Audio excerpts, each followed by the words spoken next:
to greet you all, starting a new year, and very pleased to our present speaker, and I hope we'll have many more coming months. And now I'm very happy. Stan Tenen, we've known him for quite a while, and I find his shapes and his meaning are very exciting, and to do with the donut. Stan Tenen. Thank you.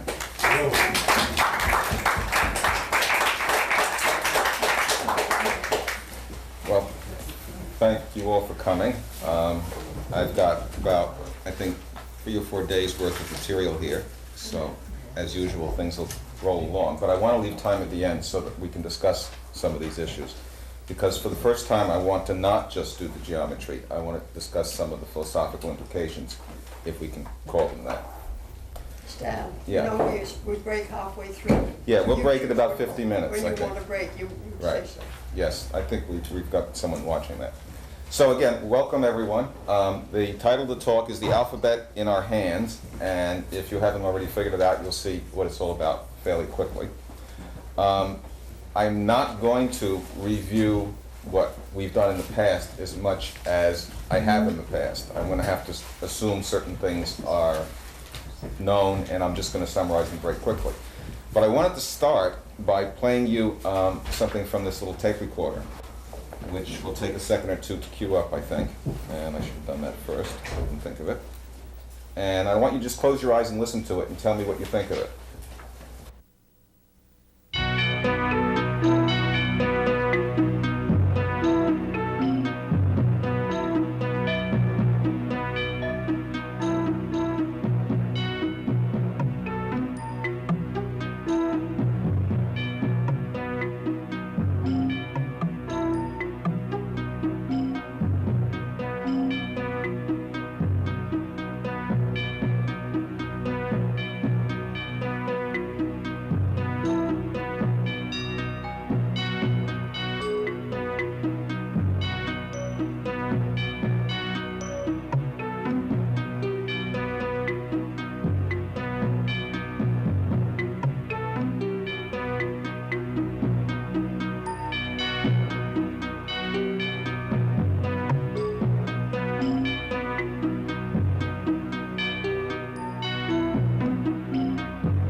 Well, for those of you who are familiar with the work we've been doing, and I want to remind everyone, this is still work in progress, and things will change, and not everything I say is going to be absolutely so, and there are a lot of missing pieces, and we can't get into everything tonight anyway. But what that is the sequence of letters in the text of Genesis, in the Hebrew text of Genesis, played out one by one on a 22-note per octave scale. There are 22 letters in the short form of the Hebrew alphabet. It's played out on 9 different simulated instruments. This was done on a computer. All of the instruments, like we are going to see about the letters, are formed by aspects of the hand. And if there's time later, I'll get into that a little more deeply, but if not, I wanted you to know the instruments that are used, which are listed in the 150th Psalm, and supposedly used at the Temple of Solomon, are also related to the same form that we're going to talk about generating the alphabet. Let's see, I wanted to start to set the scene a little, to give a sense of a philosophical perspective by reading a very short quote from a book by a physicist in Minnesota named Roger Jones. This is a book called Physics as Metaphor, which is a wonderful book, very readable, and it's not a lot of physics. It's a lot of physics as metaphor. The main point, or one of the main points that he makes about the use of physics and why people do physics and how physics is understood, and it's just a simple sentence, he says, the principal motive behind our scientific metaphors is the avoidance of death. That sort of spans the subject matter, I think. So think about that. What is it that connects physics with our need to deal with our mortality? To some extent, that's what we're going to talk about, although we're not going to talk about that explicitly. So let me review what everyone who has heard these discussions before has heard, for those who haven't.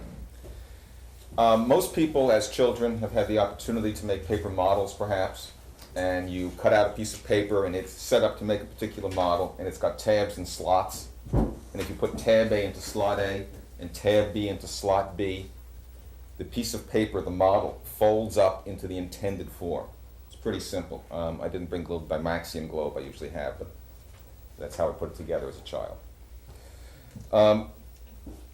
If you take the Hebrew text of Genesis and you look at the first verse, which is the first natural unit of the text, and you write the letters out one each on a bead chain, and curl the bead chain up so the same letters line up, just like tab A into slot A and tab B into slot B, then the bead chain folds itself up into an identifiable form. Now, this is one of the earlier versions of that bead chain, which is now on a piece of paper. And what you can see is all the letters double up.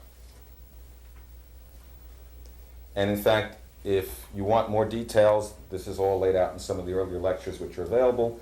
But the idea is that this pattern is so strong that if a letter were to have been miscopied or left out, or some other tragedy had happened and something was lost, you could uniquely replace that letter simply by reference to the other letters.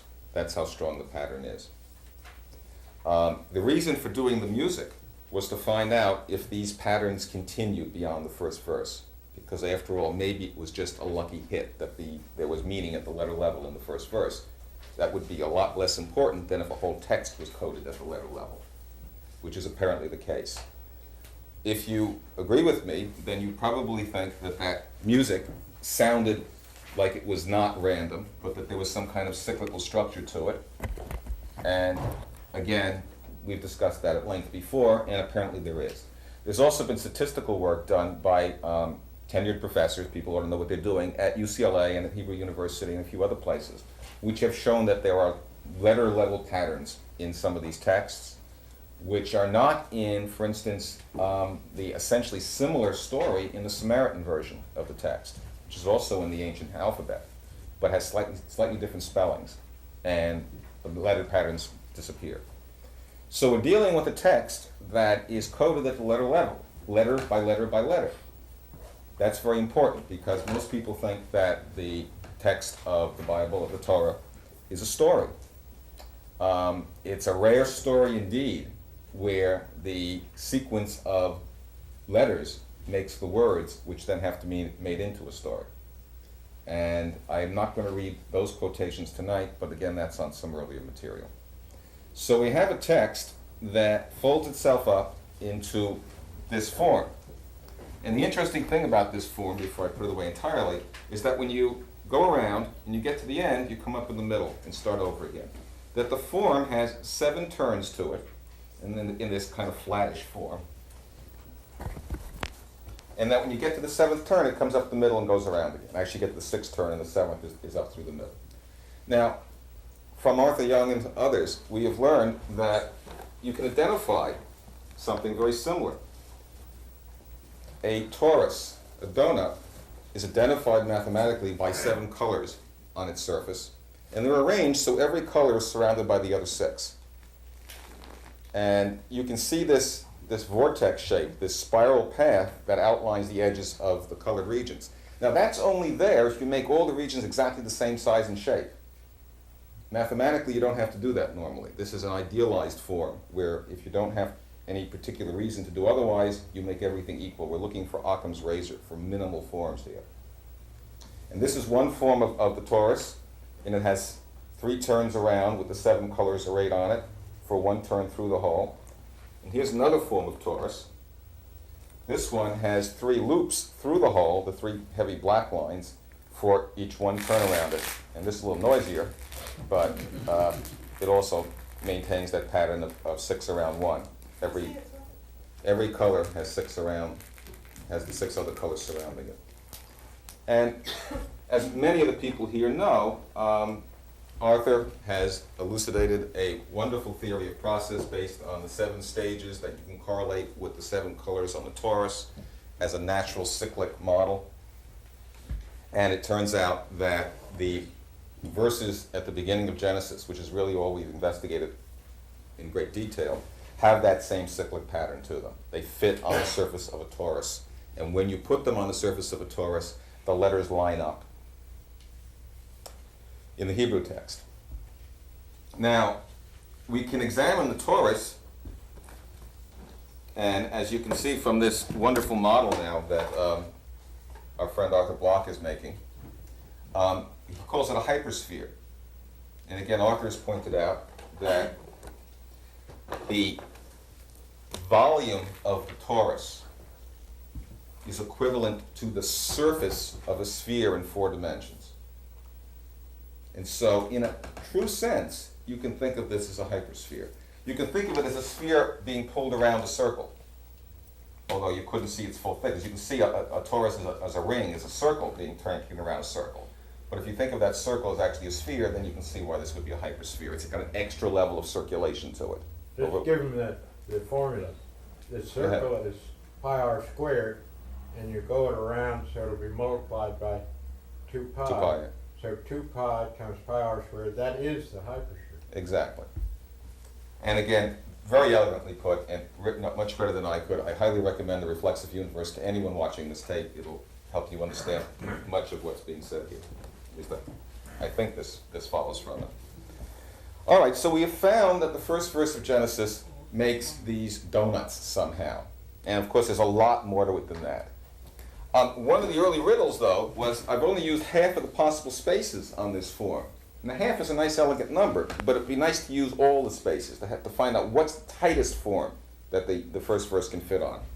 And a year or two later, and I again didn't bring that because I don't want to go into a lot of detail, we found that the first verse also fits on a form that looks like this.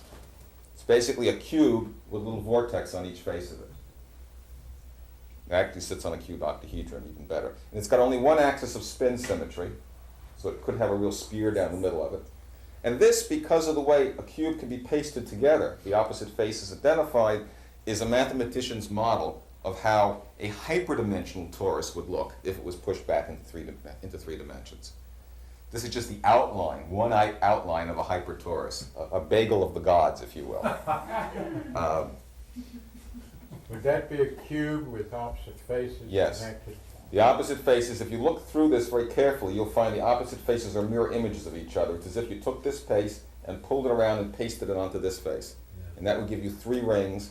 And again, you can look at some of the other presentations for the details on this. And so this is a hypertorus, if you will.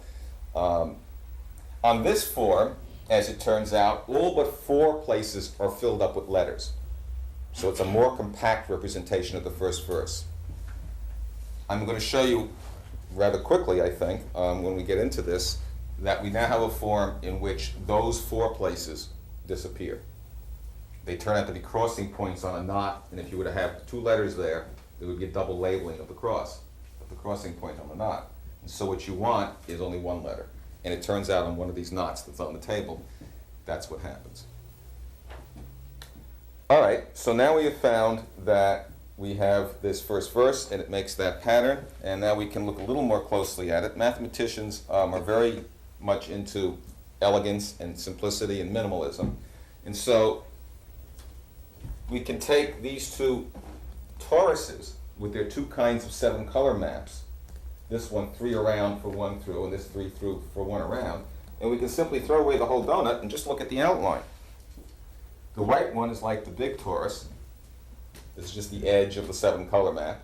And you can still see the 3 turns, a little heart shape in the middle there. And this one is just 3 loops.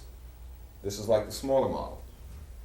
And these are not knotted at all. These are completely open loops. You could pull this apart into an open loop. There's no knot tied in here. They're 3 coils. In fact, you can find that if you looked at this edge, there's a form that was in the math journals recently because an artist made it, called an umbilic toroid. And the edge of this umbilic toroid has that same 3 coils on it.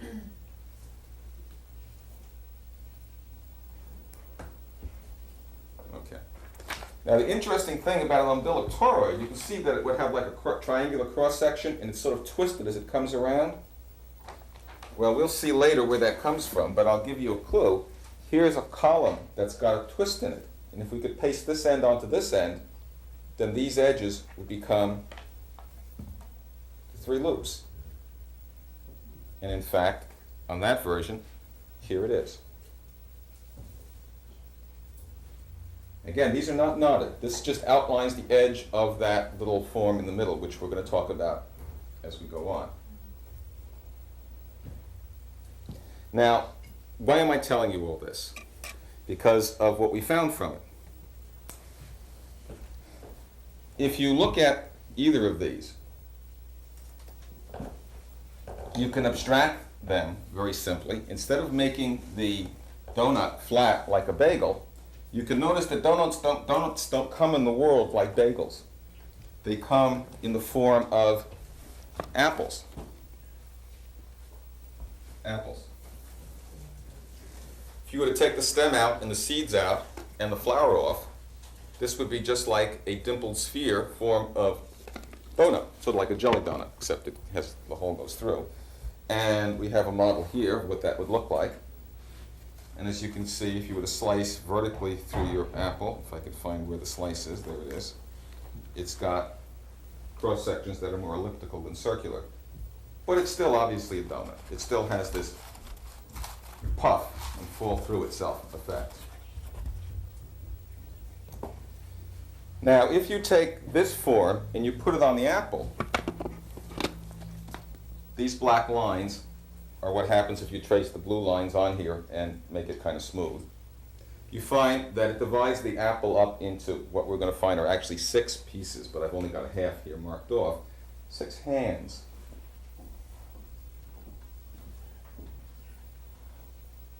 And these 6 hands can be lifted off. We'll lift off one of them or the other.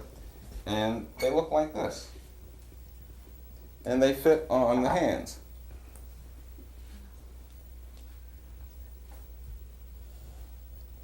Now, I want to step back a little, and I want to make sure that we're not getting ahead of ourselves.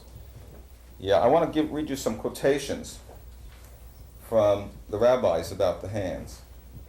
But I guess rather than just holding off on it, I should come right out and say it. If you look at these completely asymmetrical forms, there's no 2 ways they look the same, from different directions, you'll find that shadows of them are all of the Hebrew letters. All of the yellow outlined letters in these columns are actually shadows, not of these thicker ones, but of this thinner one, which is easier to make the shadows from. So let me take a moment and read a couple of quotations so you get a sense of where we're going with this. Now these are in your pack, so I won't take too much time with it. This is from Rabbi Aryeh Kaplan, quoting from Maimonides, discussing in the Guide to the Perplexed a verse from the Psalms, or actually from Torah initially. He says, the pious were therefore particular to minimize the time when they could not reflect on God's name. So pious people, religious people, are supposed to be aware of God all the time. And they cautioned others, saying, let not your minds be vacant from reflections on God. In the same sense, King David said, I have set God before me always. He's at my right hand. I shall not be moved. And Maimonides, explaining it, says, what he meant was, I do not turn my thoughts away from God. He is like my right hand, which I do not forget for even an instant because of the ease of its motions. Another quotation, we'll talk about that in a minute. The letters, this is from Rabbi Kaplan again, the letters are said to pertain to foundation, since it is only through the letters that wisdom and understanding can come together and be coupled. As discussed earlier, wisdom is pure nonverbal thought. Understanding, on the other hand, can only be verbal, since if an idea cannot be expressed verbally, it cannot be understood. The only link between nonverbal wisdom, which is in the mind in the Hebrew tradition, and verbal understanding, which is understanding of the outer world, consists of the letters of the alphabet. And I think I will skip the next little section there. I'm going to read you the last quotation also. This is from Rabbi Yitzhak Ginsburg, writing in his book on the Hebrew letters, published recently. The mouth, the secret of creation in the present moment, whose breath represents the continual emanation of energy matter, is between the two eyes, and he goes on and on. The idea is the mouth is this connecting thing where this energy matter connector, the breath, comes from. And he also says the word memory itself in Hebrew means a source of speech. Now, just to let you know that this isn't entirely, exclusively any one tradition, and we'll talk about the difference between different traditions that have preserved these ideas later. This is from The Sufi Path of Knowledge by William Chittick, talking about the work of Ibn Arabi, I believe. And we don't have these quotes, so I'm just going to read it for you. He says, and I'm excerpting very narrowly here because we just don't have time. He says, let's see, therefore the entities become manifest within the breath of the All-Merciful, just as letters become manifest within the human breath. He says, the analogy between letters that take shape in the human breath and the all-merciful breath provides the basis of one of the Sheikh's major modes of describing the cosmos. Just as the Arabic alphabet has 28 letters, and there's a variation from the Hebrew, which in its full form has 27, and the Greek, which has 27, through which the names of all things may be pronounced, so also the cosmos has 28 basic letters, which combine to produce all created things. Each letter of the alphabet issues from a particular point.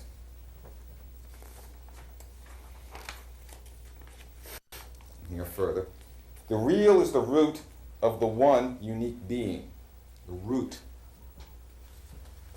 Just to give you a sense of where I'm going with this, you might think this looked a little like a taproot. It also looks like a lot of other things. Each tradition has different language that it uses to describe what we're going to find is the same form. The real is the root of the one unique being, referring to God. And again, just for the sake of brevity, I think I'm going to have to not keep going. I'm going to do one more section. So the cloud is like the human breath, the manifestation of the cosmos when the cloud extends into the void in accordance with the levels of the engendered things is similar to the human breath extending from the heart to the mouth. The manifestation of the letters in the path of the breath and in the words is similar to the manifestation of the cosmos from the cloud, which is the real's all-merciful breath. Within the ordained levels among the supposed extension, not within a body, from which is the void filled by the cosmos. Well, we could go on with these. Let's see what just one is. One last one. The breath defines the dynamic interrelationship between God as the non-manifest and God as the manifest. And this is from a Sufi Arab position. So what do we have here? Let's talk about this idea of hands and breaths and letters and all of that. If the letters of a scriptural text are determined by some kind of pattern, they're set by a pattern, and if the translations are a clear text meant to describe that pattern at a more general level for the general public, then that pattern of letters is what's most important. Here we have a form which generates the letters. You look at it from their various directions, and not only do you see the Hebrew letters, and I haven't done all the work, but we have examples of it if you want. You also generate the Arabic, and in a very closely related form, you generate the Greek letters. All three of those alphabets are called sacred.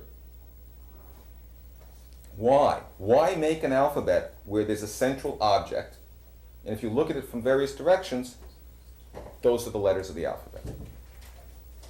Well, the idea that I presented earlier is that the sequence of letters in canonized texts determines a meditation that you can experience if you could turn this form over in your mind's eye. But it's a very confusing form to look at. You can all try this. No one's going to tickle you. Close your eyes. No tricks. Everyone close your eyes. Point to the ceiling. Don't open your eyes. Ask yourself, do you know where your fingers are pointing? Do you know which finger is up? Do you know where your other fingers are, where your thumb is, which way your hand is facing? Now, without moving your hand, open your eyes and look at your hand. Were you approximately right at least? Did anybody get it wrong? Essentially from birth, even a blind person can always visualize their own hands, can reach behind them and pick something up. Our body is something we can naturally visualize. But the hand is very special, and the human hand is specialer yet. We are supposedly of higher consciousness than other creatures on Earth, with maybe a few exceptions, because of our opposable thumb, the fact our hand grasps and has a self-referential effect, closes on itself. The word human comes from the Latin manus, which means hand. But more important than that, the hand represents the means by which we as individuals, once we become aware of something that we would like to act on, when we form that will in our mind, it's totally subjective, doesn't have any external existence. When we have that will, we act in the world by moving our hand. We take something totally subjective in our completely private mind space, and we enter objective physical reality with our hand. The human hand is the human embodiment of a general principle that projects consciousness into physics. And if we look at that general principle of projection from all the possible directions we can look at it, then we can, in theory, take any path possible in consciousness or in physics. You know, they used to teach dancing. I think I've been calling them Arthur Murray footprints. If you step in the footprints on the floor, you learn to do the dance. They are the alphabet for this flatland dance. If you can follow the directions of the letters in your mind, you're taking on a kind of internal yoga, which produces an experience which validates the religious tradition of the text that was canonized. So we have here a general principle applicable to consciousness and to physics. Why to physics? Well, it turns out, and again, we're not going to go into details, I didn't even put the chart up because if I did, I would probably get lost in it. Turns out mathematicians have proven that if you're examining a hypersphere in anything from 4 through 6 dimensions, whatever those might be, there are 27 lines naturally on that surface. They're the 27 solutions to the general cubic equation. You don't have to know about that. But they turn out to correspond to the 27 Hebrew letters with the final letters added on. And they fit the same pattern that Arthur Young presents on the surface of the torus, on the hypersphere, this 7-stage pattern, if you take the process and you put it between unity and wholeness. If you take the 7 stages of process and you add an initial and a final stage, a seed and a fruit, with the process being the tree between them. And when you do that, you have 9 letters on each level and 3 levels, and you have 27 letters. And you can assign meaning, as I've shown in the previous talk, to the letters based on those 27 permutations. And each letter gets an explicit meaning, and that meaning appears to be good in all languages. And we may or may not have a little time for that at the end. But let me show you the letters. I want to make one other review statement about this. We're starting at the center of an apple. Took this right off the apple. It was right off the apple. So this must be the seeds. Genesis, and quoting in the Hebrew Kabbalistic document, the Zohar, both say, fruit tree yielding fruit whose seed is in itself. If this is the seed, then this is the tree, and this is the fruit. This is the fruit tree yielding fruit whose seed is inside of itself. This is what I was calling, last time I was here 2 years ago, naked recursion. Acorn, oak tree, chicken, egg. This embodies the whole path from the egg to the chicken, from the acorn to the oak tree to the acorn with a new germ inside of it. Full life cycle. This naked recursion, or this flame of consciousness, because there's a flame shape, generates the letters. Let's do the alphabet then.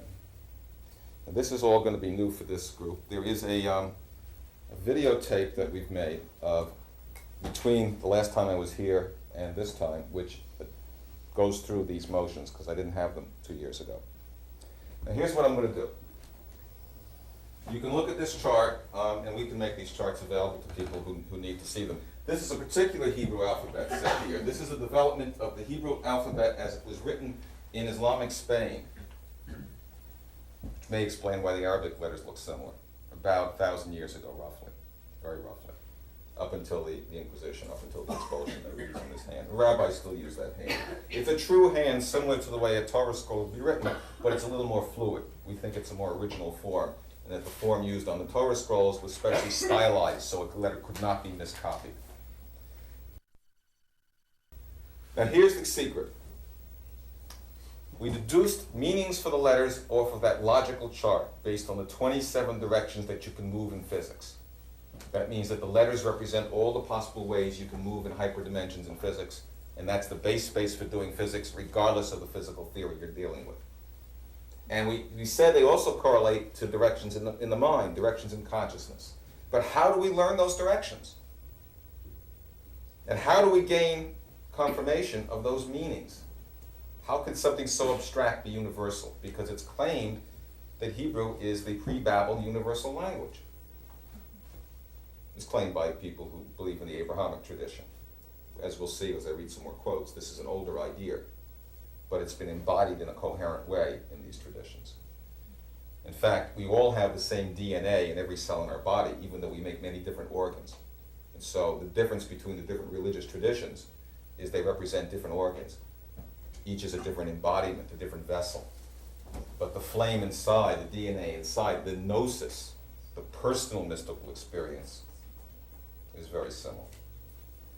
In any event, I'm going to give you the name of the Hebrew letter, I'm going to give you the meaning of the Hebrew letter, and I'm going to show you the gesture that displays the letter. Now what I mean by that is, this model in my right hand, when I look at it with my eyes open, it will look like one of these letters. If I were to close my eyes, it wouldn't make any difference, I could still see them. Because I can always see my hand, and because this fits my hand like a glove. Now these may not all be right. This is a work in progress. Most of the letters can only be seen in one position or you break your wrist. Clearly that's not the way it works. Some of the letters are very simple, like this perfectly straight little vav. You can see it any number of places. So the only way I can tell where the vav is I have to put it between the hey and the zayin. Otherwise I wouldn't have any way of knowing where the vav was. So again, there's room for variation here and for improvement, and maybe someone who can move more fluidly than I can could demonstrate it better anyway. When I'm saying the letter's name, I can see that letter in my right hand. If you could look through my left hand into my eye, you would see the letter in my left hand. That's the difference between the two hands. They're mirror images of each other. In fact, they do something very cute.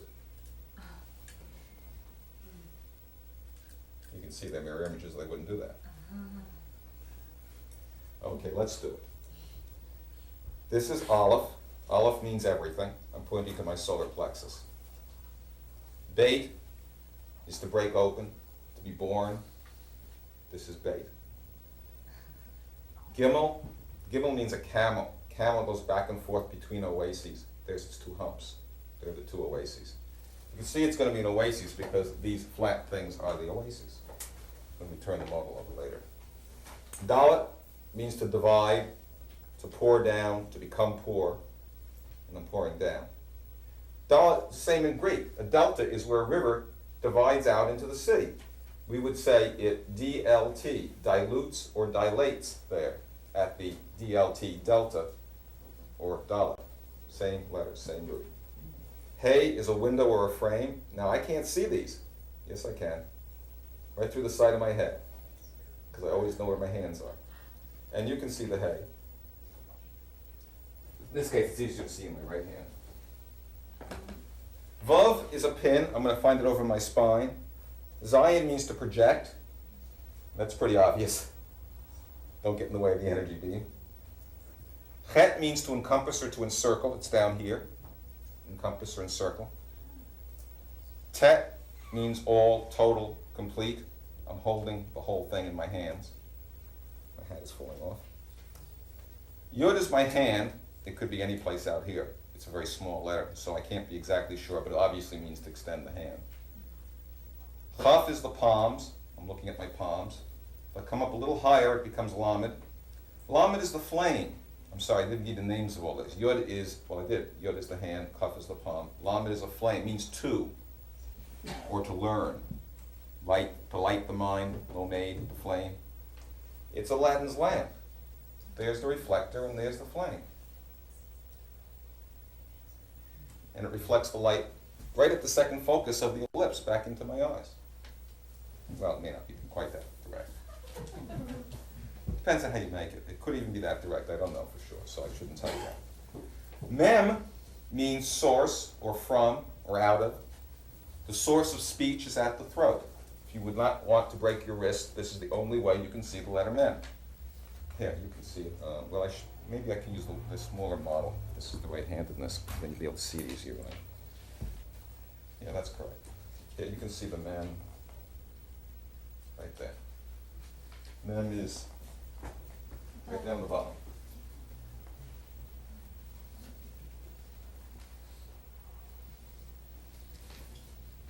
Okay, Mem is from, source of. Nun means the neck. The nun is just this shape. Samak means to support or to sustain. By the way, nun in English would be the noon that connects the AM and the PM. Samak is to sustain. I'm making a cradling motion, and the samak is in my hands. Ayin means the eyes. Right up here. It's the ayin. Yes? Which one is Ayin means eyes. Here. Here. This is the one it is. Where are you? Who asked? There. Yes? Ayin. Pei. Pei means the mouth. Where do you suppose my hand is going to go? It's pei. It also means to puff or to swallow. Pei. If you don't put your thumbs in your mouth, you can maybe a little variation, but that's pei. Tzadi is the righteous person. Tzaddik, the zodiac, head and the stars, if you will, the tzaddik. The tzaddik has clean hands. And I can see the so-called Rashi tzaddik you will see right there. You seem to know Hebrew. Rashi tzaddik. Yes? Kuf means monkey or skull. Up here. I think I'm a monkey hanging from a tree limb.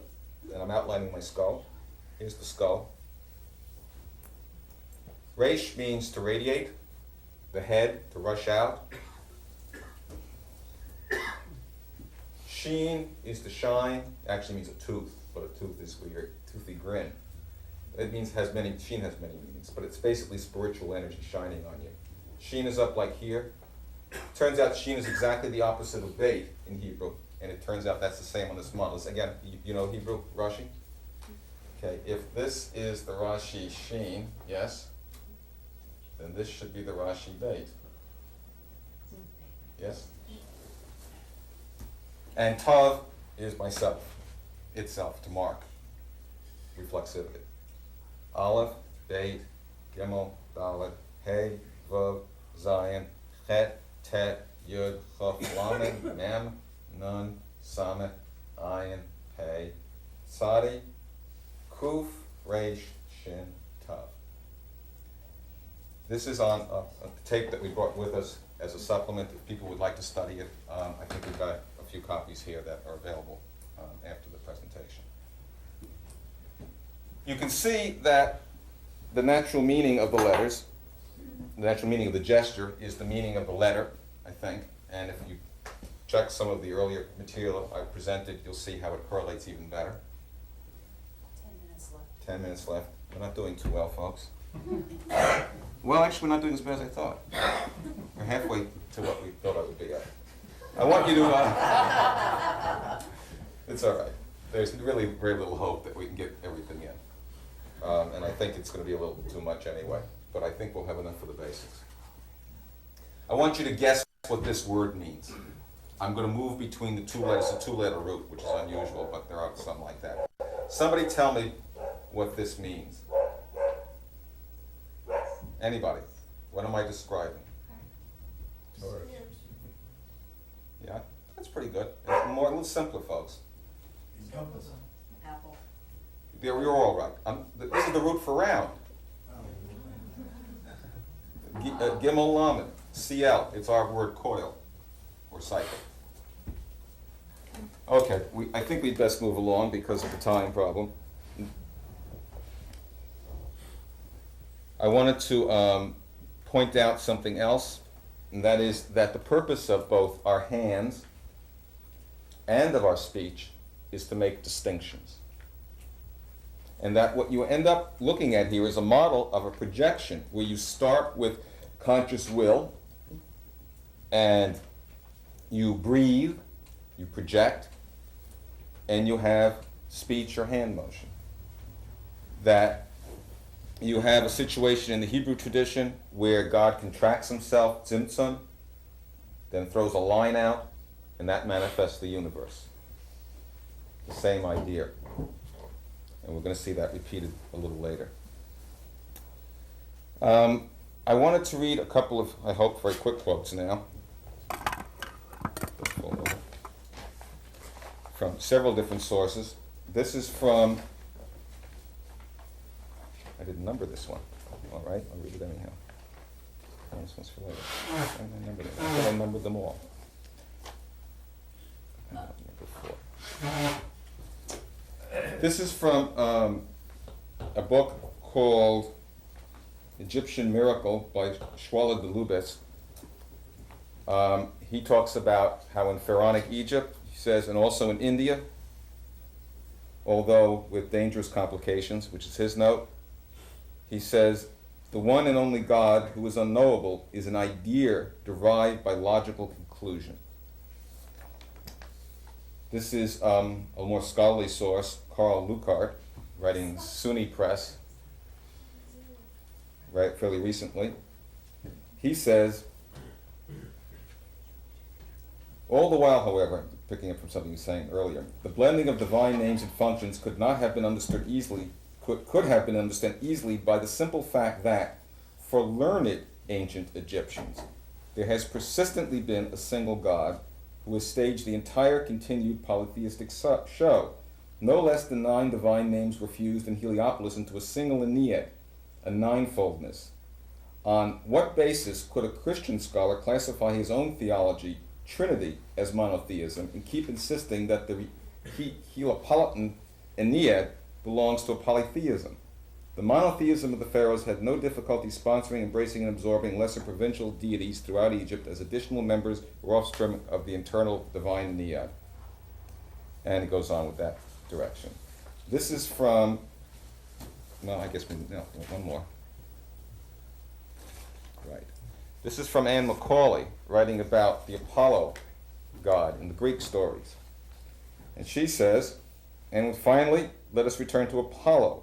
It came as a shock to me to find that this god was derived from a geometric figure. And she provides what she thinks that is, which I disagree with, but very interesting. And she goes on to say, again cutting in the middle for the sake of time, the concept is total and the harmonic nature of the music demonstrates the great harmony of creation. Apollo can thus be seen as the logos, or in another sense, as the definition of the absolute God. Now, the reason I'm reading those is because of the little story that is in the material we handed out about Abraham, which I do want to tell you before the break, regardless of how late we get. And I think we're just going to have to run with it, and we'll take a break right after I do that. But you can read it in more detail in the handouts, and we'll have that accompany the videotapes if we make it available.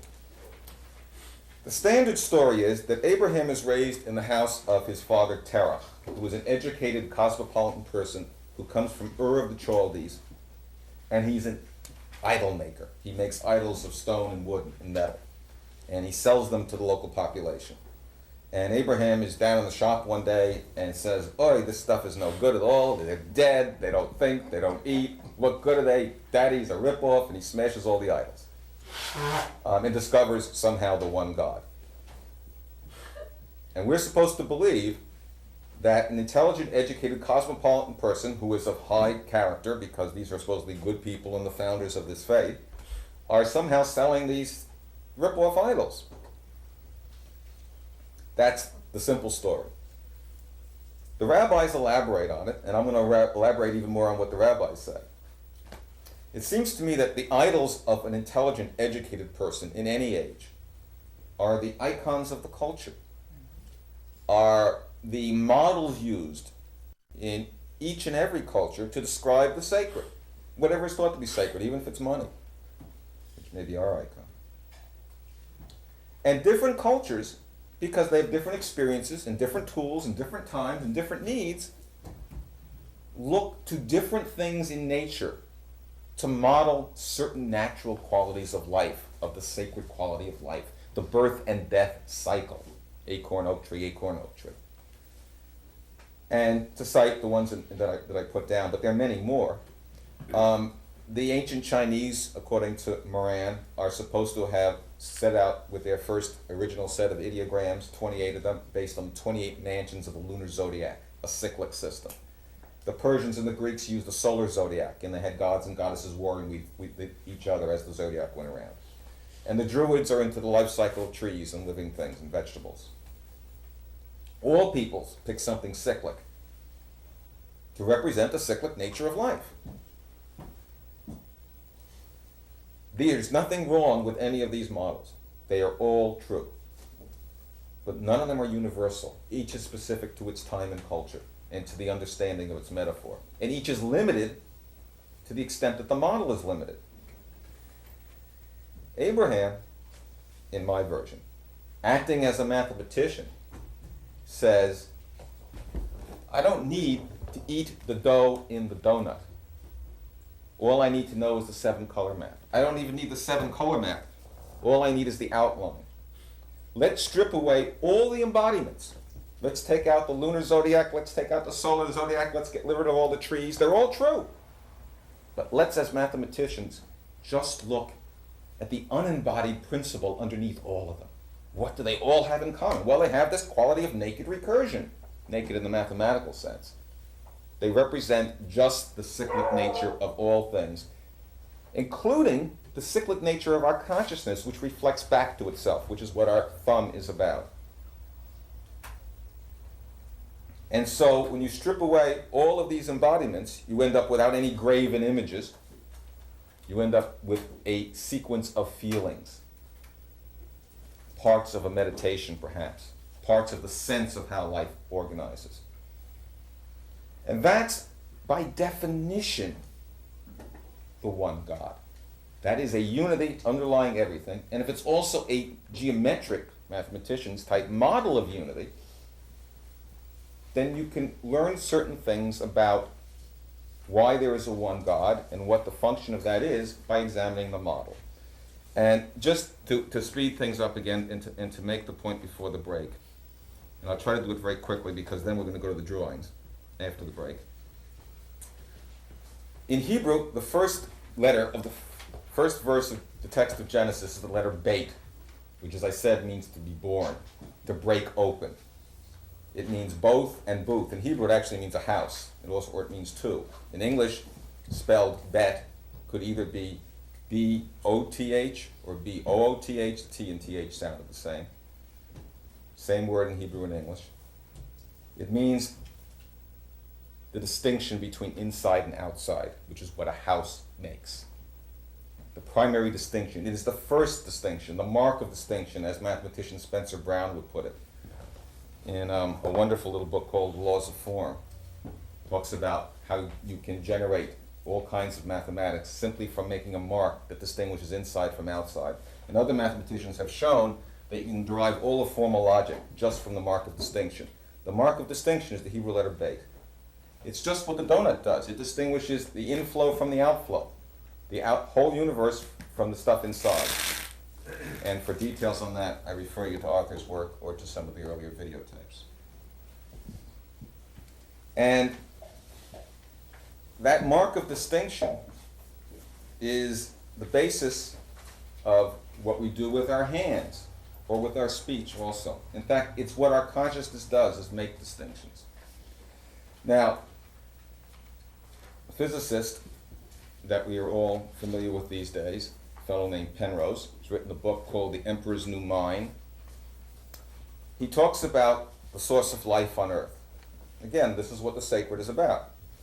And he points out rightly, as we all know, that all of the matter that the Earth is made of is created in the nuclear furnace at the center of stars, including our local star, the Sun.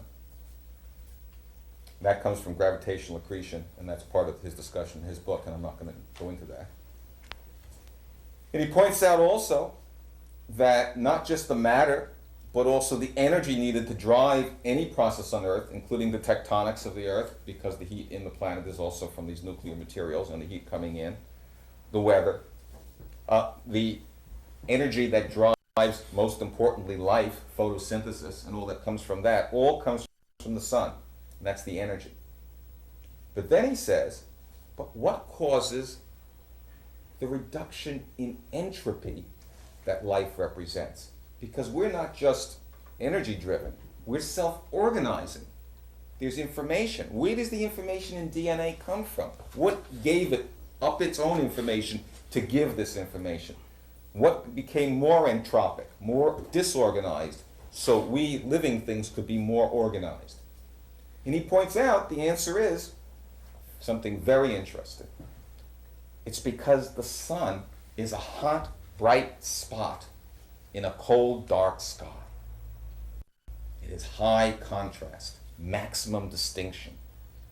Because the ultraviolet photons that come into us get downgraded as they heat the planet and are radiated back out as infrared photons. And ultraviolet photons have less entropy than infrared photons.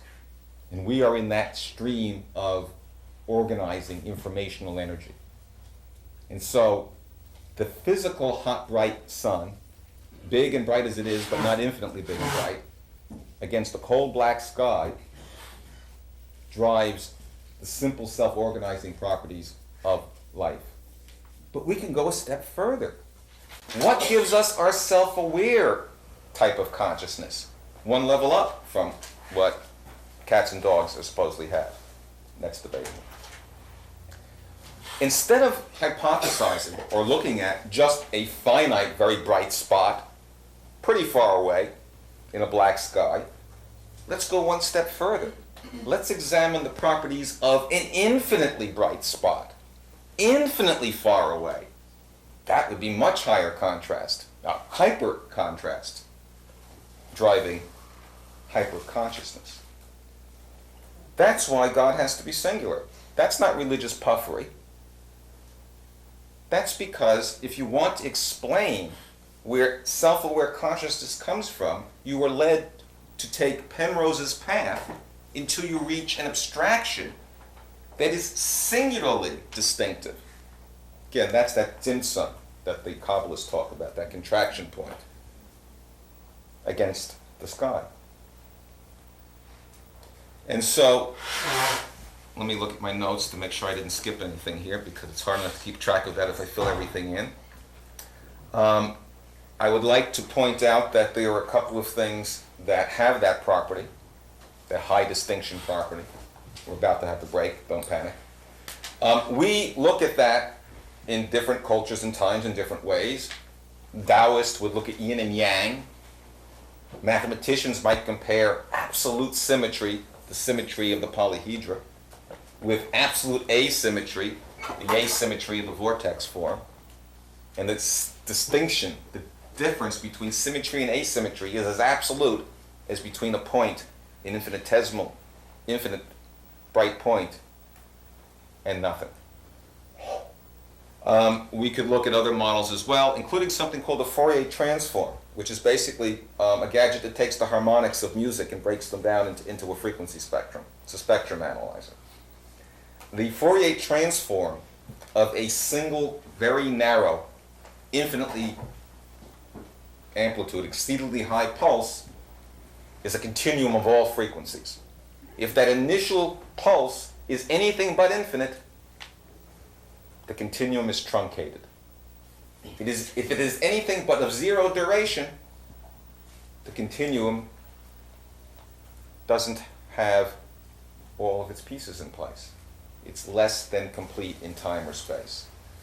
Again, if we are looking at a universe that by definition includes all there is, the transform of all there is has to be an infinitely bright, infinitesimal pulse, singularity, which by definition we can identify with the one God, without in any way impugning anybody else's gods or goddesses. In fact, people sometimes present flying saucer theories of the Bible and of human intelligence and consciousness. I was talking to a scholar the other day, and I said to him, well, it doesn't really matter if the other cultures have all kinds of other strange beliefs. They're going to make the same abstraction. The one God, by definition, is the one God of the whole universe, and that's not just because I'm wearing a yarmulke and because my background is Jewish. That's because we've made a definition that's useful. And I'm saying that it is the same logic that was used by the Indians in Asia, by the Egyptians, and by the Greeks, according to these little quotations. Again, let me double check that I haven't left out anything. One more little point about this. We could also say that this is the hero's journey. This is the earth plane, and this is the transcendental world mountain. And you climb it in 7 stages. It is the mountain of high contrast, and you never reach the peak. This is the meditational point of the meditational path that you follow.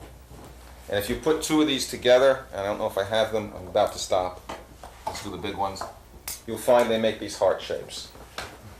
And as you know, the hands are an extension of the heart chakra, and this is the path with heart. Okay, let's take a break. We're going to go to discuss these posters, and we're going to have some nice discussion, and I want to get to both the poster and a discussion of what absolute truth might be. This is from a little Sufi magazine. Again, I'm reading this to give you a sense of the breadth of these ideas. I use the word breadth as a pun. This is the description of Rumi's poetry. It's a translation, but he's got a little discussion here too, of the Medlevi Sufi round dance. Now, look at what's in front of you as I describe the round dance. Also, the cover thing in front of you is easier to see, maybe the posters. He says at one point here that you have to think of 99 pearls. And we're going to come to that again later. But let me read from the poetry. If I can find it. Yeah, here it is. These are very, very short excerpts. There's much, much more we could go into. And he's describing the round dance. This is Rumi. And this is in translation, so you've got to read between the lines to get the depth of what's happening. He says, "Come, come, let us whirl about in the rose garden." You can see why some of these forms would be described as lilies or roses or flowers. And we'll talk about these forms in a minute. "Let us whirl like a compass around the point of divine grace.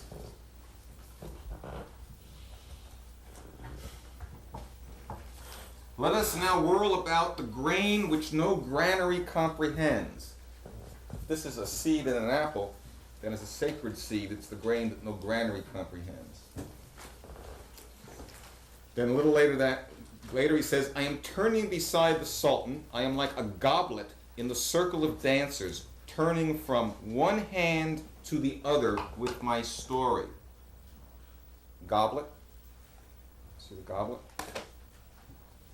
And finally at the end he says, "Come, come, O thou, who are the soul of the soul of the soul." 3 levels of circles. 3 times 3 times 3 is 27. And that produces the chart. Of the round dance. Come thou who are the walking cypress in the garden of the round dance. The walking cypress. Here's a little tree in the middle. And it's a foot that the form stands on. The rabbis have a story about teaching Torah while standing on one foot.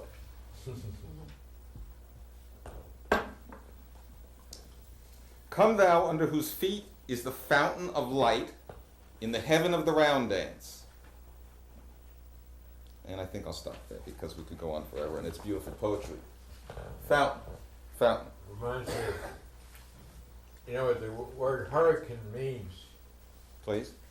The one-footed god. Oh, really? Yes. Well, of course, the word in Hebrew for storm is sufa. The cloud is ein sof, and of course we have Sufis doing the dance. Yeah. And this is a hurricane. It's more than a hurricane. Let me get out of my quotation. I want to do one more set of quotes. Ein sof. One is sof and the other is ein sof. Ein sof is sof. Well, yeah, ein sof means not, or limitless in a sense. So it's kind of sof means stop. Like a cloud is sort of puffy stuff or stop thing. The end of the extent of it is its stop. Well, it could be its the extension. core and the substance. That's right. Just before we came over today, I had the network news on, and they were playing the first pictures they've gotten of a black hole from the Hubble telescope. I'm going to pass these around because they're too small to see. These are the computer simulations of what the telescope saw.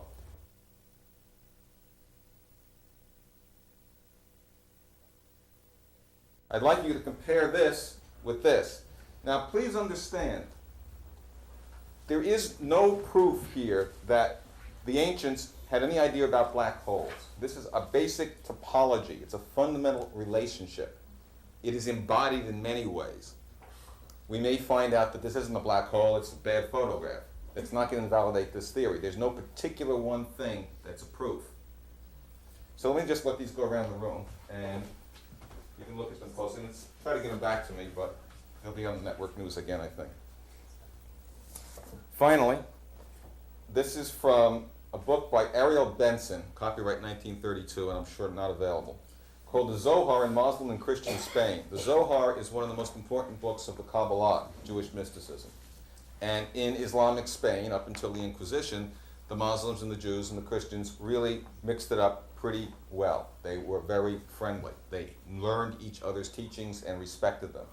And only when the generic Inquisition came through, because it comes through in every civilization sometime or other, did things go bad and the information gets scattered and lost and broken up. This is just the description from a Zohar point of view.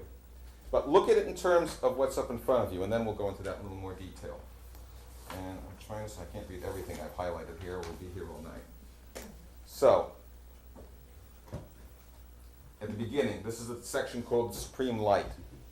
He says, then God created the world by causing a spark of the supreme light to go forth. And he caused a wind to blow from above against a wind that blew from below. Your hurricane again. A wind above, and of course the same thing would be on the bottom, a wind below. And moving a little bit ahead, he says, the indivisible point, illimitable and unknowable, because of its strength and its purity, has cast an aura outside itself that acts as a veil for the indivisible point itself. And moving down, thus has everything been formed by a movement of light, ever downward and outside of itself. And again, moving. Around the point, the penetration of its own light forms a ring or a palace. Okay, and again, skipping. So that emanating from the supreme point, all the degrees of creation are but envelopes, the one for the other. The envelope of the superior degree forms the brain of the degree next to it. This is the onion model of levels on levels concentrically set. And so you can see this is sort of like our alphabet matrix. It's a set of concentric donuts, like Penrose's twister. Layer on layer, brain on brain. And of course this, cup is the skull. So this could be the brain also. And again, this is one cultural time describing a common image. So someone could call it a brain, someone could call it an onion. When God created the world, he placed the waters of the ocean around the earth. And in the heart of the inhabited world, God placed Jerusalem. In the heart. If you look down on this, as I showed you with the marbles, you see these heart shapes. Chair is escaping. Maybe that's the vice presidential chair. And one more quote, just to finish it, because again, we could go on forever. Our world forms the center of the heavenly world, and this is a world. World, whole. It's enclosed by doors that lead to the upper realms. At each door are legions of angels. All right. These angels are nourished by an immense tree that rises out of 3 huge rocks in whose branches touch both heaven and earth. A huge tree, and as you can see from these knots, which we'll look at later, they all have 3-fold nature to them. In fact, you could also, I didn't bring the little geometric, the tetrahedral models. And the branches, of course, are this part over the side. You can see from here why they would be called branches. They're branches on the knotting form, which we're going to get to, I hope. Our world lies under the protection of the branches of this tree and remains invisible since its light is hidden by the branches. All right, we can go on and on. And, well, one last thing. But know that this is the sum of the whole matter.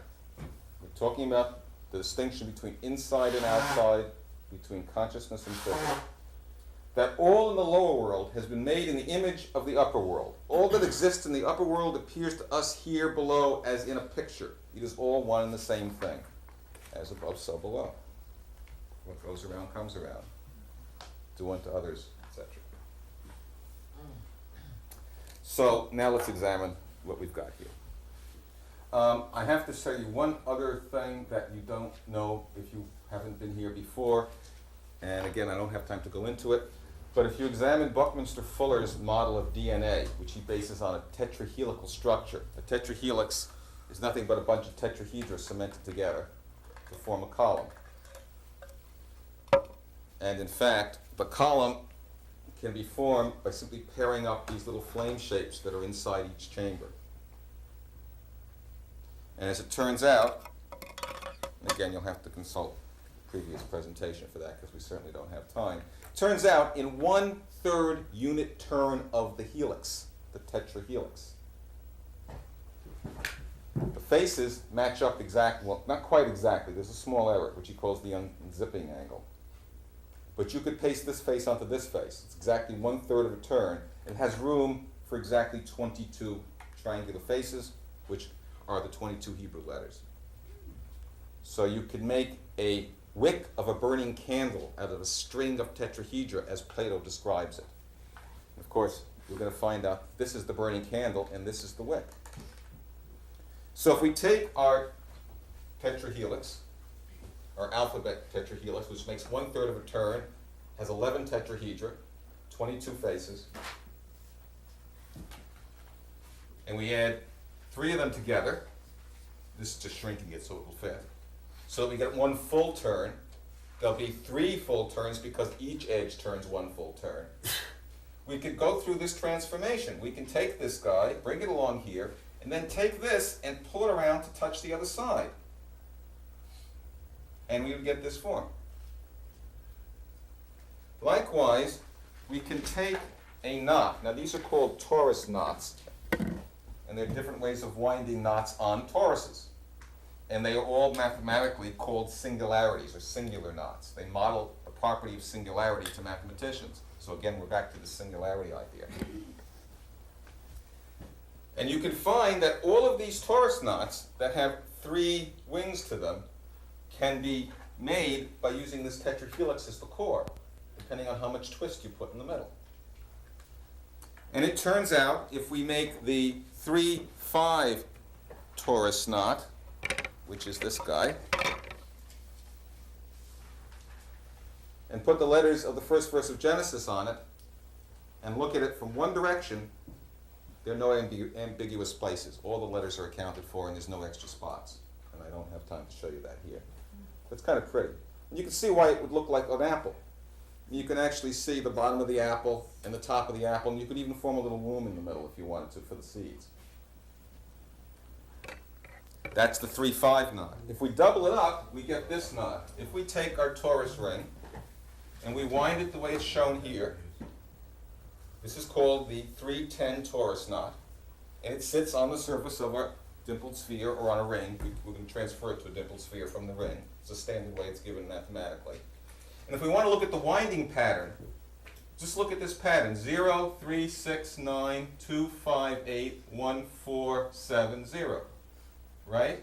0, 3, 6, 9, 2, 5, 8, 1, 4, 7, back to 0.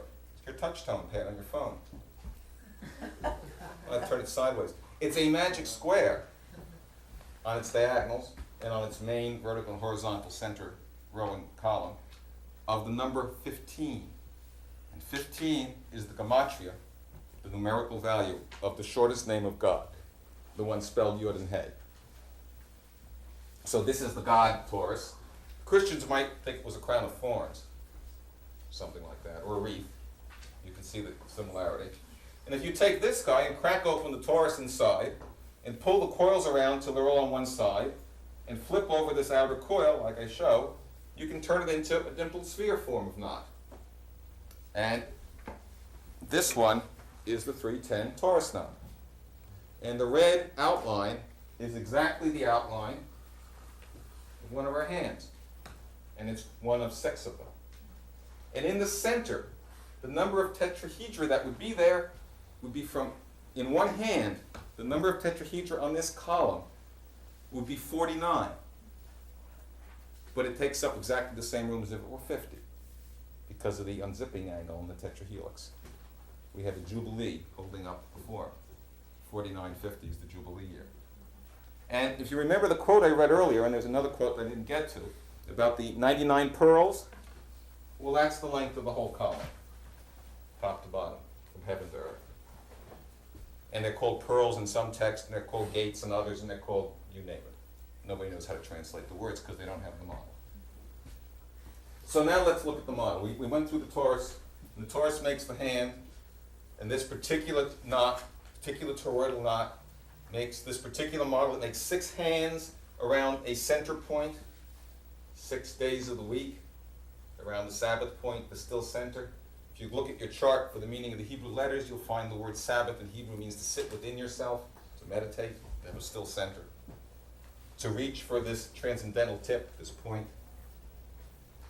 Now what I've done on this big chart is combine as many different traditions as I could think of buzzwords for. And so we've got, when Solomon is going to build the when Moses is going to have the ark built, he gets the best craftsmen in gold and silver and brass. The word gold and silver and brass is very interesting, because in the ancient world, gold was golden grain, or the gold of the sun. That's this point. And silver, kesef, now means money, attractiveness.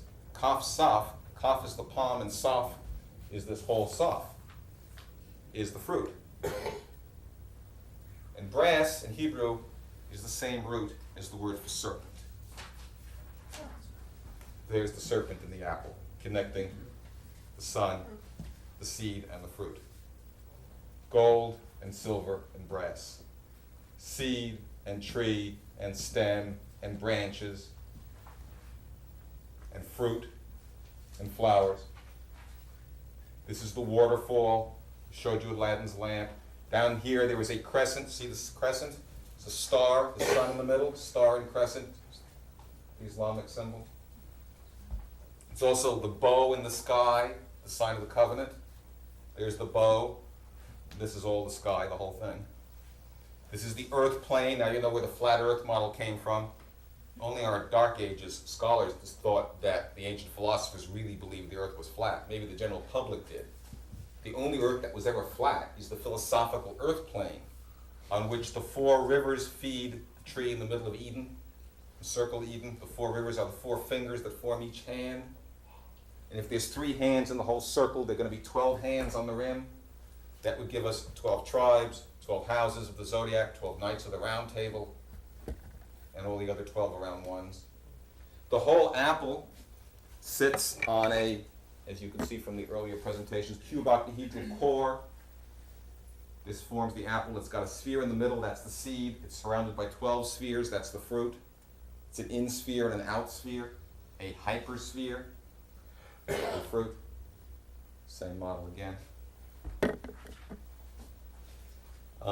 This is also in the Greek tradition, the world egg, the cosmic egg, the Orphic egg, the apologeometry. It does generate the Greek letters also. This is the letter bet, the mark of distinction between inside and outside in Hebrew. You'll notice it's exactly this form, just turned on its side. This is the mark of distinction. It's the hand, the mark of distinction.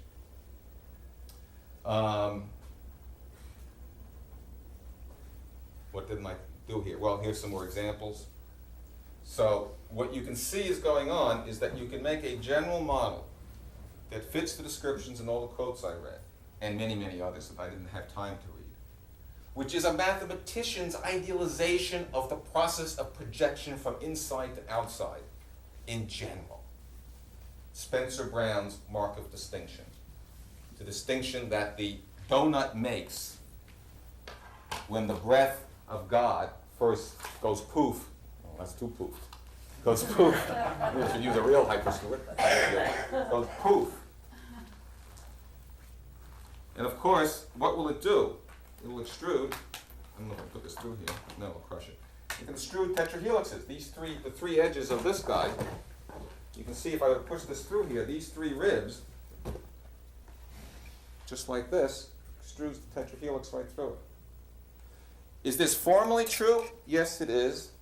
Here is the mathematician's model of 12 of the 27 lines that define the general cubic surface in the hypersphere.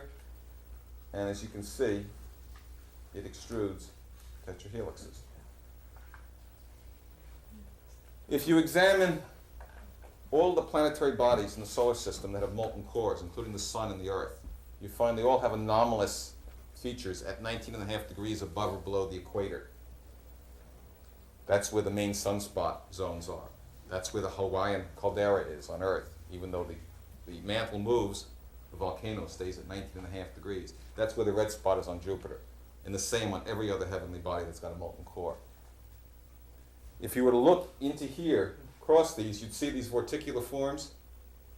If this is the North Pole and this is the South Pole, then these centers are at 19.5 degrees above and below the equator. A molten cored planet, after all, is toroidal. It spins on an axis with the molten stuff flowing around. The Van Allen belt form you've all seen, which is external, of course. And so the hypersphere projection appears to govern certain kinds of planetary physics. That's not proven, that's just a theory. Some of the people exploring the face on Mars have been working with that idea because the face on Mars specifies that 19.5 degree angle. That's another story entirely. Let's see, I want to start to sum up here because I think we're getting someplace. Yes. I want to talk about, now that we've done this, truth, and then I want to get into a discussion and have some questions. If I walked into a UC Berkeley physics lab, physics classroom, lecture hall, and I had under my arm a book, and I said, I got truth here, with a capital T. This is truth, absolute truth. Now I get one of two reactions, depending on what was actually in the book. If on the cover of the book it said, the digits in pi, people would say, oh, big deal, wise guy. Of course that's the truth. Everybody knows pi is fundamental to this reality. It's a mathematical abstraction relating to circles, radius, and circumference. Pi is the same on all planets, every place. It's purely conceptual. It is as close as we can come scientifically to truth with a capital T. And we can generate an infinite number of digits for pi because it's a transcendental number, and they're non-repeating. And in fact, if we shear off an unknown number of digits between the decimal point and where we start looking, pi appears to be a random number. But if we were to change any one digit, it would no longer be pi. And as soon as I tell you how far from the decimal point you are, it's immediately pi. What if the sequence of letters in a sacred text, a text that was canonized because it had such properties? How do you know which scripture to canonize and which not to? You take the better story. Oh, and if I walked into the room and under my arm I had the Bible, then I'd be laughed at. That's not the truth. That's just some religious tradition's truth. That's just a story. It's mythology. Well, the story level, and I could read you some quotations, although I don't think we have time. Maybe I should read one. I bet I should, because I haven't told everyone. You need to know this, I think. Wrong book.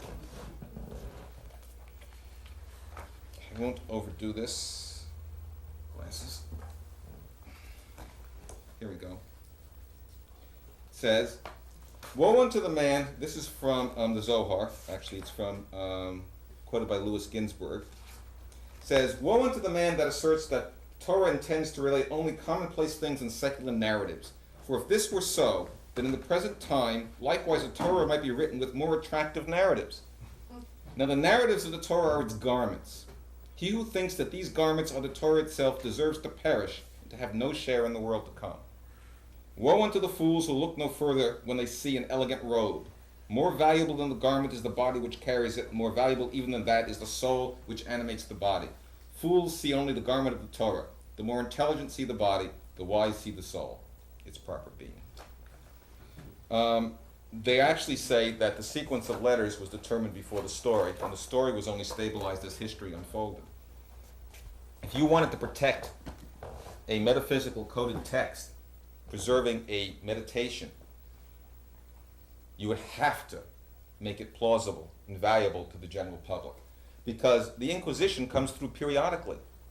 It's coming through Yugoslavia right now, where they line up the educated people and they shoot them all. And 150, 200 years ago, the Enlightenment showed up, the opposite of the Inquisition. And all the mystics went and got jobs as computer programmers and real estate agents. They joined the opportunity of the New World. And so, in good times and in bad times, you lose those capable of doing the deep meditational exercises, of having the personal gnosis. The only way you can carry a germ into the future through a barren time is in a seed husk, in a vessel. The Kabbalists teach that unity only exists when the flame is wedded to the coal, when the light is in its vessel. That's the wave and the particle. That's the yin and the yang. That's consciousness and physics together. That's spiritual traditions, which are our separate vessels, carrying the same germ, the gnosis inside. Remember, our body, all our organs are different. They all march to a different drummer. They all believe in a different religion. But inside at their core, their spiritual essence, the light in each of those vessels is the same. That's why the Egyptians had high magic. The Bible says that. The Pharaoh knew how to almost keep up with Moses' stuff.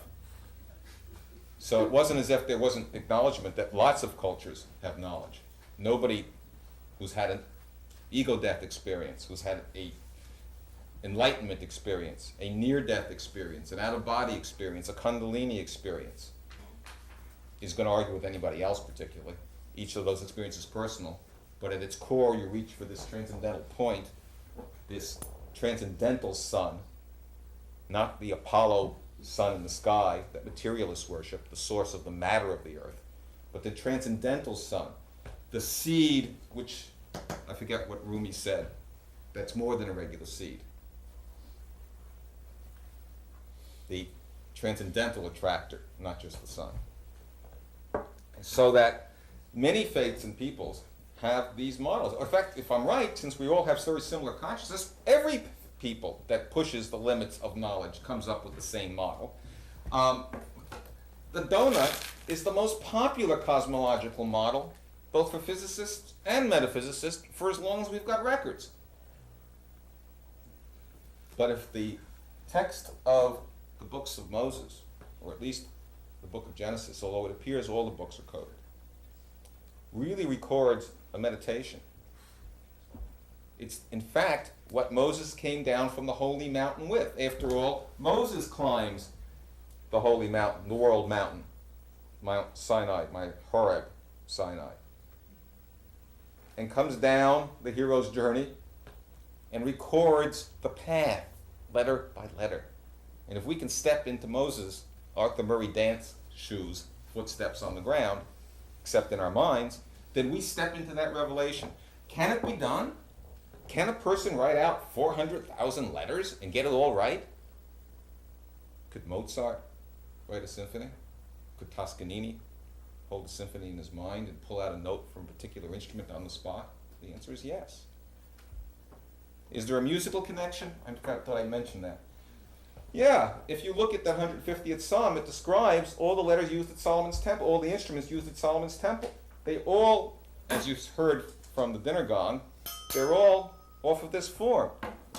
This is the ram's horn. This is a flute. As I said before, the Hebrew word for harp is kinur. I forget which lecture. Did I say it here before? I didn't. As I didn't say it before. The Hebrew word for harp is kinur. Kaf means the palm of the hand. In Ner, well, Hanukkah's coming. Ner is the candles, the flame. The flame, the candle in the palm. We call a harp today a hand, and we string it this way. And you can go through all the instruments. A general projective principle, both for speech and for movement and for visualization and for, did those pictures come back? And for black holes. And for apples and cypress trees in the middle of the round garden. And Plato's cave. Remember the sun, reflections, the earth plane? Plato's cave.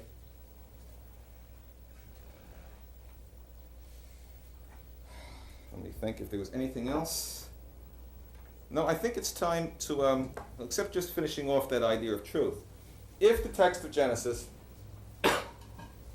is determined letter by letter in a way similar to the way pi is determined, except in this case, it's the transcendental function that connects our consciousness from heaven to earth, rather than the radius to the circumference of a geometric form, then it could very well be truth with a capital T, without any disrespect for any other teaching or people. It is not just the religious puffery of the Abrahamic faiths. If it's an actual record of an experientially determined sequence of letters, that means something explicit or has a particular effect. The rabbis teach, as the Christian Muslim traditions also teach, that to change any letter of the sacred text would mean the destruction of the universe. Even if you don't know it's pi, even if you think it's a random number, if you change one digit, it's not pi anymore. So in that sense, if this idea is true, then these scriptural texts that have been preserved for us by the vessels of our faiths, think of it. We've got rabbis and priests and ministers and imams, and they're teaching a religion for the people and carrying this DNA, this germ, these sacred texts around. Each in its different vessel. But they've done their job, even if they don't taste the water inside, because an acorn husk, the shell, doesn't taste of the germ, the kernel of the new oak tree. It only protects it. So people of faith, even if they don't get to step into the meditation, even if they do not get to be reborn in this ego-death type metaphor, still have provided something very valuable. And you don't have to know any mathematics to do this. Because if you think about it, whether it's in the Bible or in the Iliad or in this little book on the analog, or whether it's the Holy Mountain going to Shambhala, if you follow the hero on his journey, reading his book, his story, over a week or two, you go on the journey with the hero. You identify with it. You're on the expedition. That's what it means to read a book. You identify with the story. And when you recapitulate it to a friend or to yourself a week later, you don't take a week to read it. It's all there in your mind's eye. This path is formed in your mind. And if you've really gone through all the tribulations with the hero, you have already turned this over in your mind. And so the meditational path is open to you. Okay, I think questions are in order. If you don't ask questions, though, I'm going to go back to talking. So there's enough of a thread. I wonder if you would again do that little hand dance that you did. So that, do it slowly so that we can see the form that you create. I tell you what, before we close, I'll put the music back on and do the hand dance as we go out. And for those who want it, I don't know if we sold any or not, there are some tapes that we brought of just that dance. So there's some video tapes if people who want it. The models will be available perhaps in 6 months or so, as soon as we can get them made. If the truth, as you said there, may be expressed by the pattern in the Hebrew text that you looked into, may it also be found in the patterns of the writing of other faiths? The people who have done the statistical work on the books of Moses have told me privately that they've also done some work on the Gospels and have found similar patterns, but don't think it's appropriate for them to work on them or publish them because that would be politically, religiously very complicated. There is also a problem that the Gospels may not be original as we have them, whereas the Dead Sea Scrolls confirm that at least almost back to the Septuagint, the Hebrew text is unchanged. The essentially similar Samaritan text, which reads almost identically, does not have the patterns. The skeptics would say the rabbis added the patterns by adding a few vowels here and there in order to make a correcting pattern so the text couldn't go wrong. So the same evidence that the believers use to prove that the text is special is used by the skeptics to prove it isn't. Is pi random or is it pi? It depends on what you know. Is the text ordered or not? It wasn't until I just told you this idea. It was just stories. Now all of a sudden, maybe it's ordered. I don't know. But Stan, you keep have referred a couple times to the meditative process, this abstract process that you get the information. So are you inferring that obviously this goes beyond the meaning of the words? Yes. And so you're talking about the actual literal sound of the words, the shapes of it?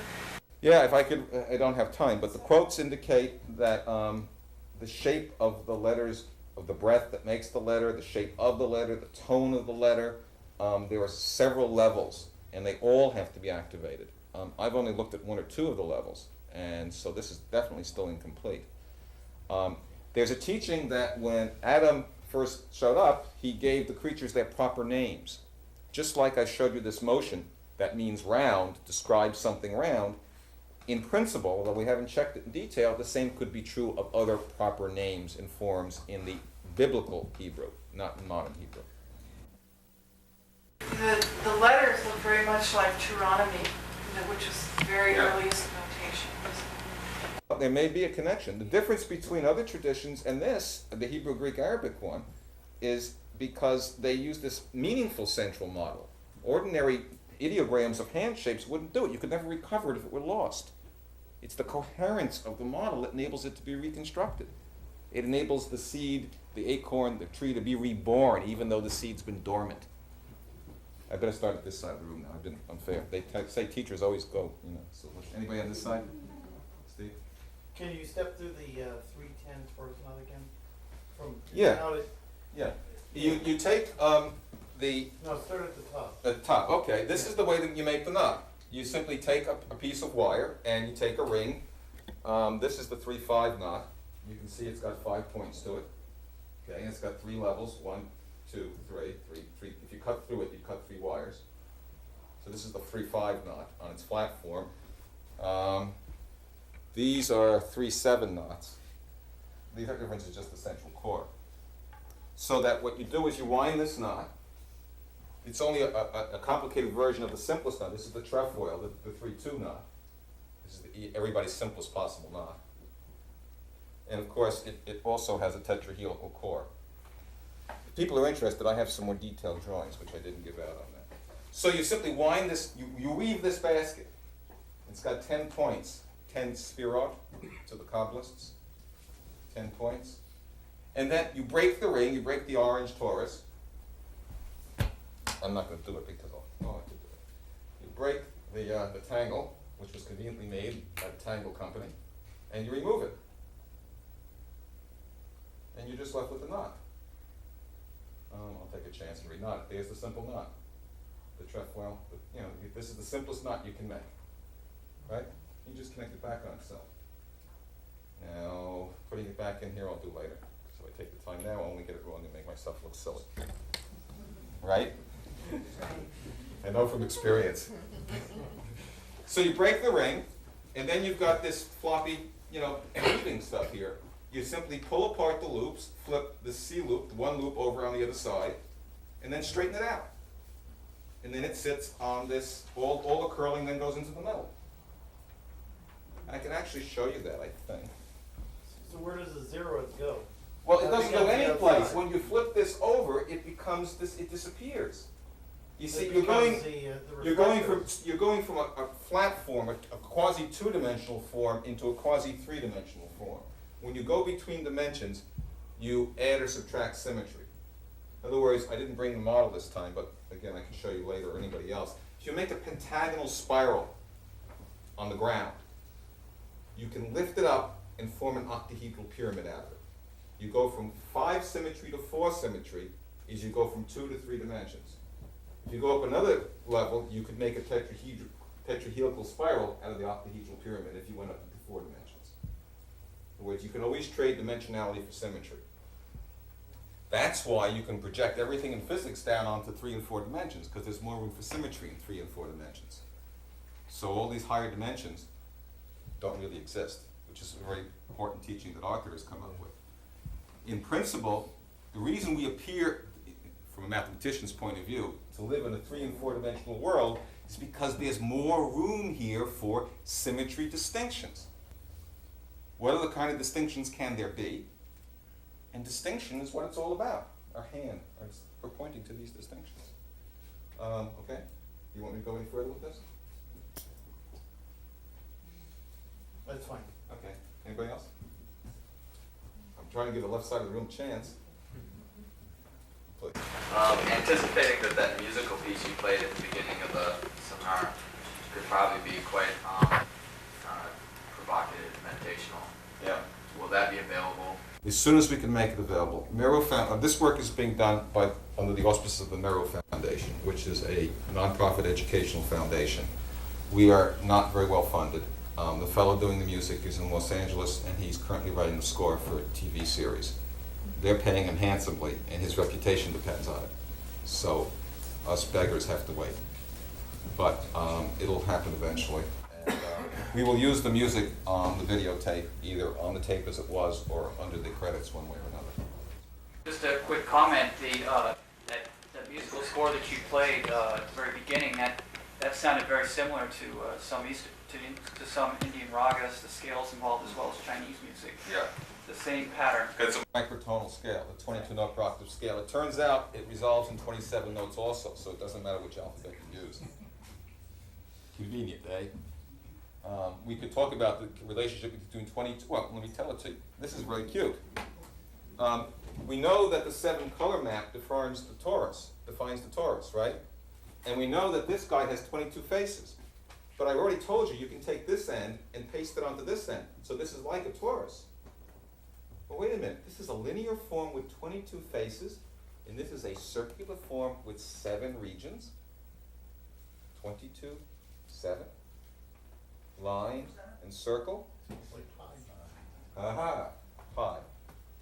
An approximation of pi. But again, a metaphor that's very powerful because it locks into all this cosmology. Did the ancients think that pi was really 22 sevenths? No, of course they didn't. But it was a very handy cosmological metaphor. And it was also easy for calculations when you didn't have pocket calculators. It's interesting. In the Bible, the value of pi is given at 3. Not true. In the simple translation, it's given as 3 in King James. But if you actually look at the numerical value of the letters used to spell out that verse, it comes out to 3.14, I think. And In Hebrew, yeah, in Hebrew. well, of course, the word Elohim, the God name Elohim, if you take the value, the initial value from Kabbalah is 3. And, 30.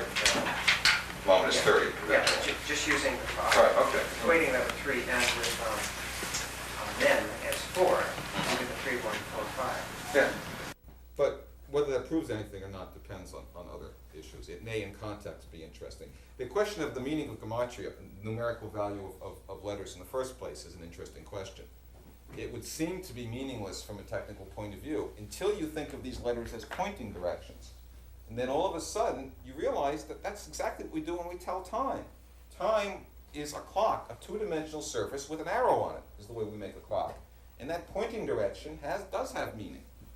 The letters have pointing directions, and they can be reduced to, in a diagonal pattern, 1 to 9, then in fact there may be something to certain Gematria. But to apply it to everything indiscriminately, it's hard to know what holds. I'm not a student of Gematria. It's not in the Bible where the value in the verse is given at 3, which is about the roughest approximation you can get.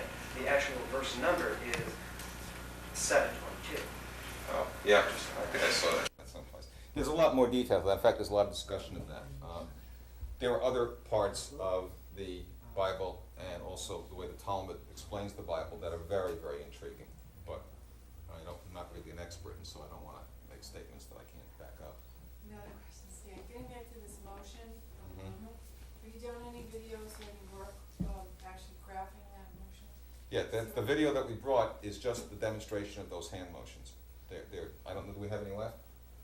Who's got the videos? Grace? What? There are some. Okay, so if you want one, there are tapes here. Anybody else? Anything else you want to talk about? This is the first time I've had the opportunity to hear about your work. And what I'd like to know is, where are you going with it? I mean, what's the bottom line? What's the point? What's the... It's like, what All right. is it? Yeah. Well, there's several bottom lines. If the sequence of letters in canonized scripture do in fact encode a meditation, it might be very helpful if we recover that meditation. If it has the effect I think it does, namely there's some sort of meditational experience, and that can be verified, then we have found a deep level of meaning. My guess is that that's where the prophetic tradition in Judaism is recorded. That's where the early Christians got their information. That's where the early Muslims got their information. That where are you going to record a prophetic tradition except in your sacred text? Can you record it in the story? I don't think so. People don't believe you when if you told me that you'd been to outer space or you'd seen God or you were up in the chariot or something, how would I know if you actually had that experience? And I couldn't follow you anyway just because you described it to me. But if you could step in the shoes of the experience, if you could do the yoga, then you could have the experience, or I could have it, and then I'd know if it was true or not. Now maybe it's not that. We haven't proven this.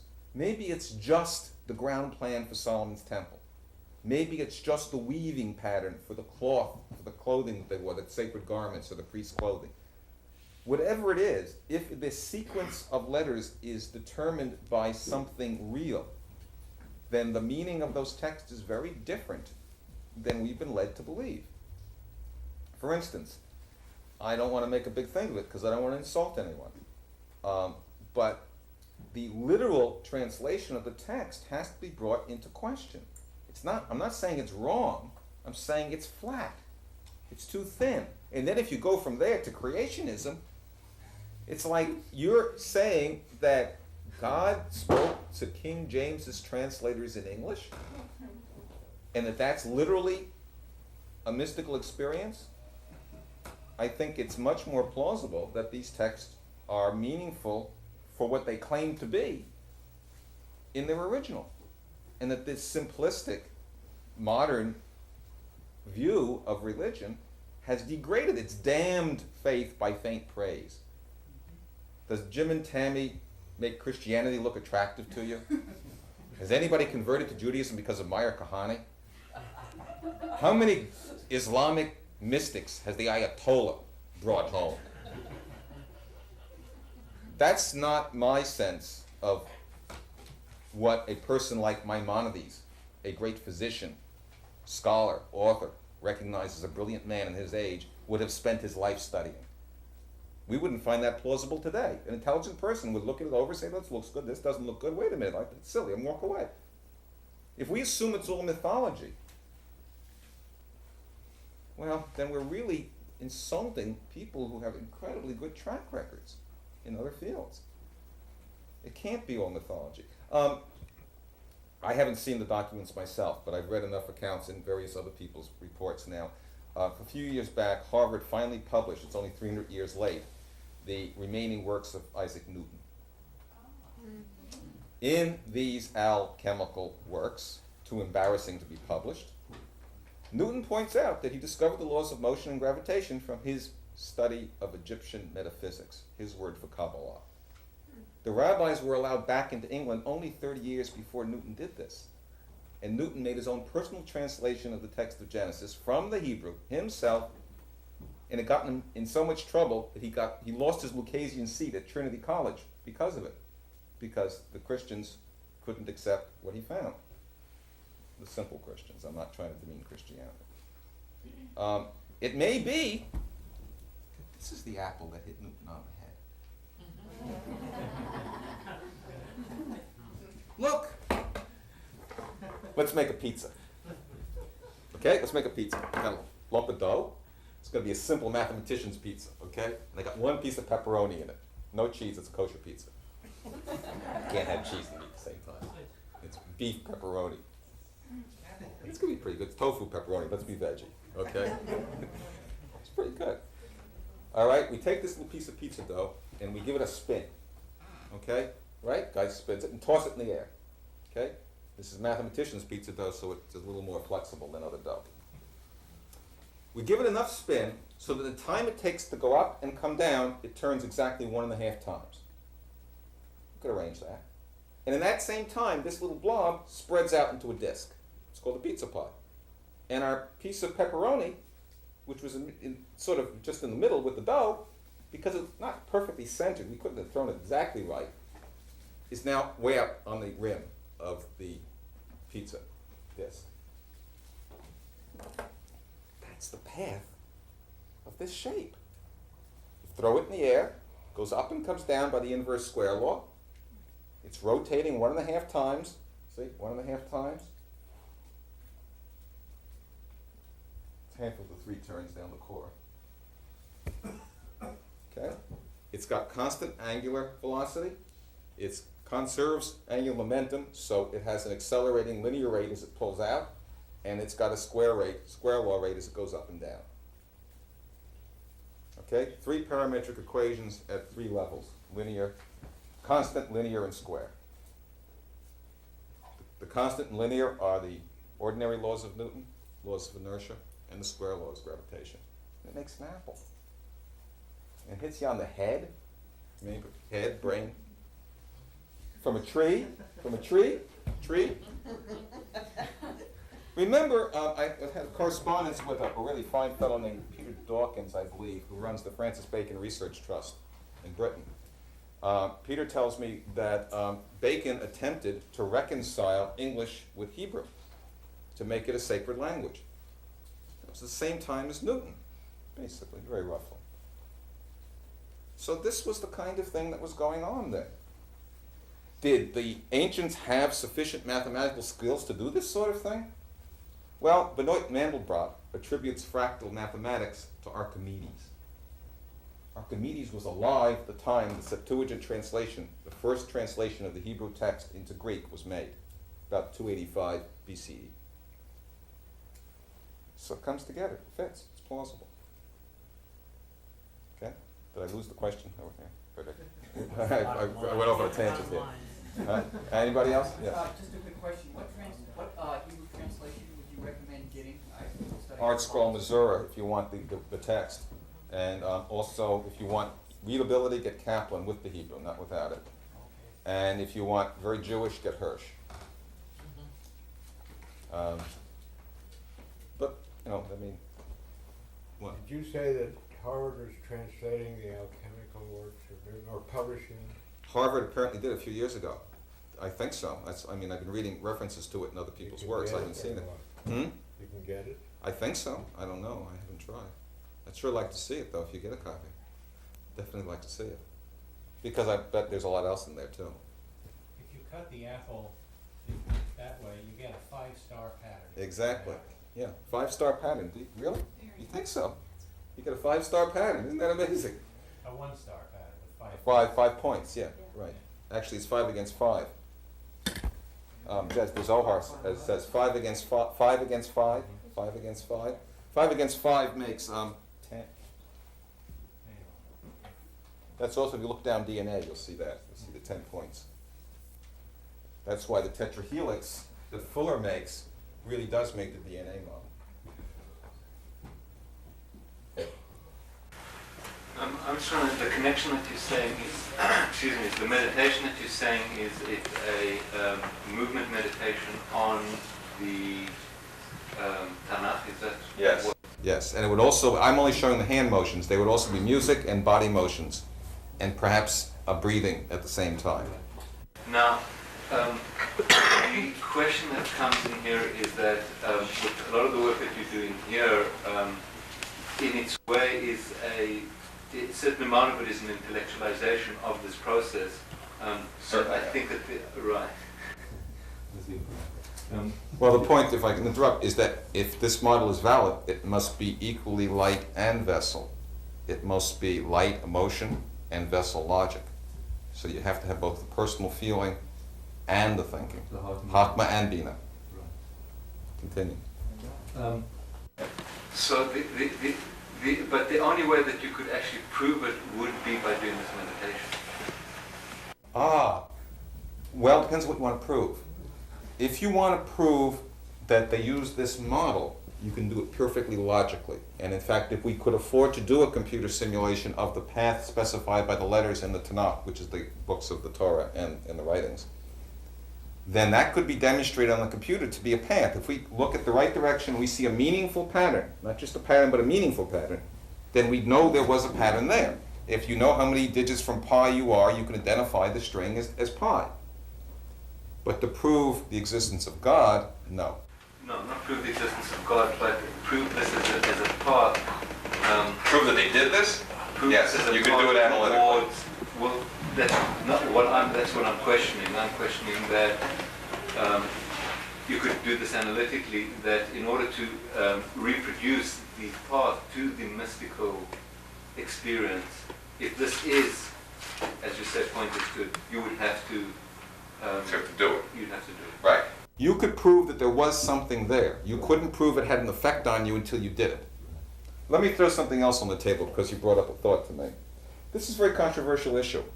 You've seen Dina Dell on television, the TV doctor, talk about circumcision. And there's been a lot of discussion about circumcision is unnecessarily mutilation of a poor newborn infant child.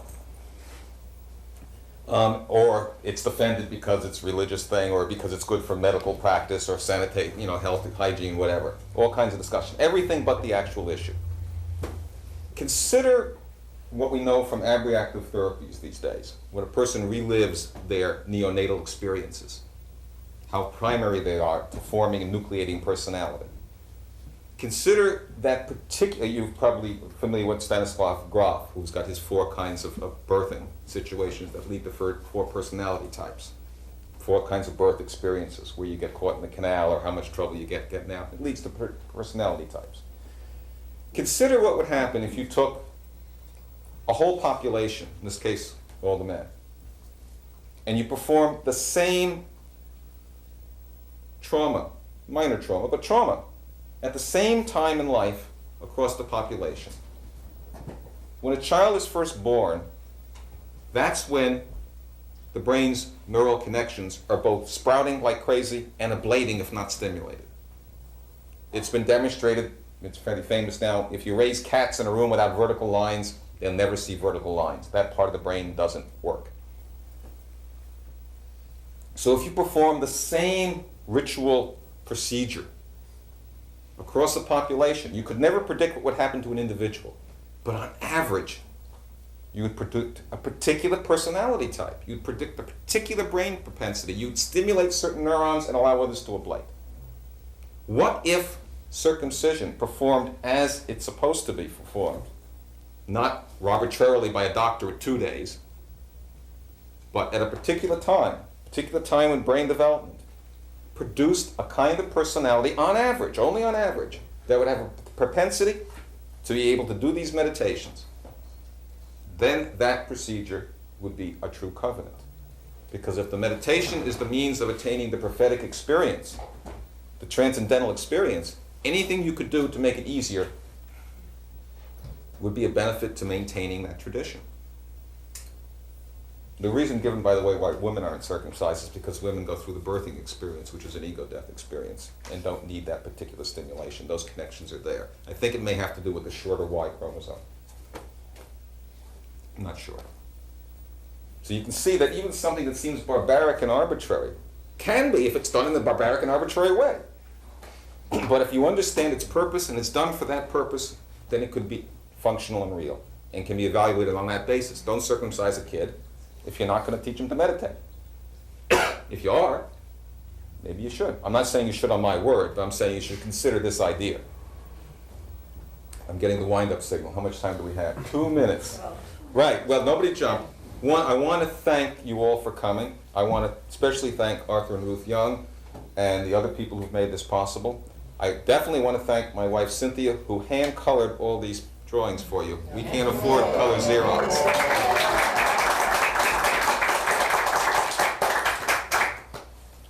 And I want to encourage anyone with questions or comments or wanting to learn more to please get in touch with us. Meru Foundation, as I said, is a nonprofit educational foundation.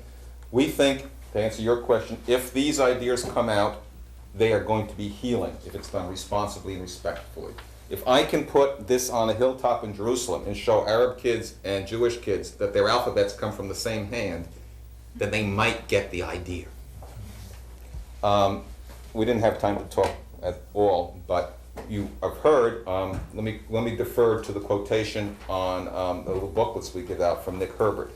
He says, one of the greatest scientific achievements imaginable would be the discovery of an explicit relationship between the waveform alphabets of quantum theory and certain human states of consciousness.